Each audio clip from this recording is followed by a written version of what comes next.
nós. A gente não sabe lidar, cara, com sucesso, eu acho. O ser humano tem uma dificuldade. Um ser humano não redimido, um ser humano que não tem intimidade com Deus, ele não sabe lidar com isso. Por quê? Se você for olhar Elias, quando está sendo extremamente usado por Deus, logo depois dos 400 profetas de Baal, ali, lá em 1 Reis 17, se eu não me engano, ele vai e se debruça e põe a boca no pó, meu. Porque ele não é movido por performance. Não é o que eu creio é superior àquilo que você crê, o que eu tenho é superior àquilo que você crê, porque isso é a antítese do Evangelho. O Evangelho diz assim, Jesus dizia assim, ó, o outro é superior. Quem quiser ser o primeiro. Isso é lindo no Evangelho. Que seja o último. É contra a cultura, né? Ele é muito contra a cultura. Enquanto... e acho que as redes sociais também potencializaram muito isso, né? Não é mais, a gente não vale mais o que a gente tem, a gente vale mais o que a gente posta. Sabe? Então acho que tudo isso veio... mas ao mesmo tempo eu também tenho pensado muito nisso. A gente tem muita informação. Uma criança de 7 anos hoje, ela tem mais informação do que o imperador romano na época de Cristo. A gente tem acesso a muita informação.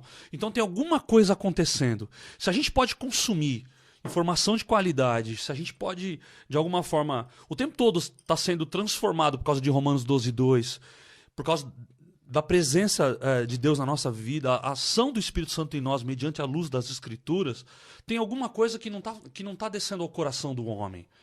E talvez seja isso, talvez seja a questão de performance de um lado, e talvez a questão do... você falou de legalismo e performance. E o liberalismo. E o liberalismo. Ou a hipergraça, que Ou são seja, problemas antigos, né? Eu procuro um Deus que se molde a quem eu sou.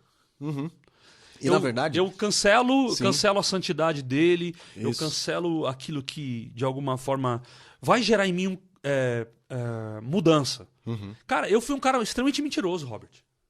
Acho que todos nós. Eu fui muito mentiroso, cara. E era aquela mentirinha de berço, no sentido de, não tirando o efeito dela, mas de se acostumar com ela, no sentido de, foi você que, minha mãe, foi você que quebrou o vaso? Não. Não.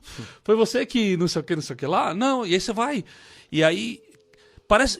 Bom, falar sobre mentira na sociedade é uma aberração, né? Como assim? São coisas muito simples. Desde aquela... um outro exemplo, fala que eu não tô. São coisas muito simples. E a partir do momento que você tem um encontro com a santidade de Deus, cara, se isso não transformar você, se isso trouxer verdade aos seus lábios, tem alguma coisa estranha na forma como eu tô... Porque é confronto mesmo, e o Evangelho é confronto.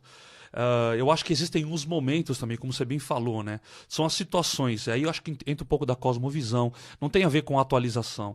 Tem a ver com contexto mesmo, né? De você olhar e falar, uau, cara, eu tô diante de uma cena lá. Teve uma garota de programa, num dia que a gente tava entregando marmita lá na Cracolândia. Ela é garota de programa, usuária de crack. E aí, ela tem 3 filhas... Abandonou as filhas porque entregou para a família cuidar, porque ela não tinha condição. Ela falou, eu sou uma dependente química, eu não consigo.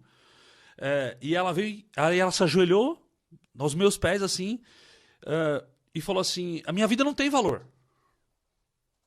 Eu não presto para mais nada. Eu não tenho notícia das minhas filhas há anos. Minha vida não tem mais jeito.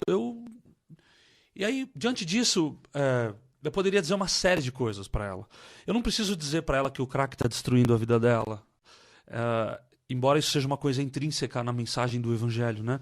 Eu tenho que mostrar para ela uma mão estendida para que a imagem de Cristo possa ser reconstruída na vida dela, né?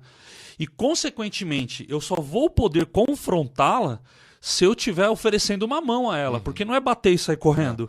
Não é confrontar e sair correndo. É confrontar e dar um sofá. É confrontar e dar um ombro. É confrontar e dar um copo de água. E às vezes tirá-lo daquela situação, né? Eu acho que isso eu acho que talvez esse seja o meio termo. Não é só também... não é só o assistencialismo, né? Porque tem esse outro... No caso da missão tem esse outro problema, né? Porque mas isso é básico, né?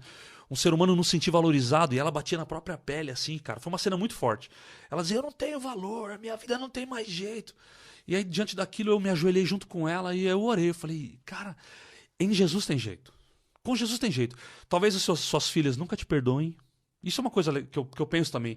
Tem alguns crimes que a sociedade Cara, as redes sociais também potencializaram isso, né? Tem um linchamento, cara. Tá todo mundo, parece que é assentado num cancelamento, o cancelamento. Parece que tá todo mundo assentado num tribunal da vida.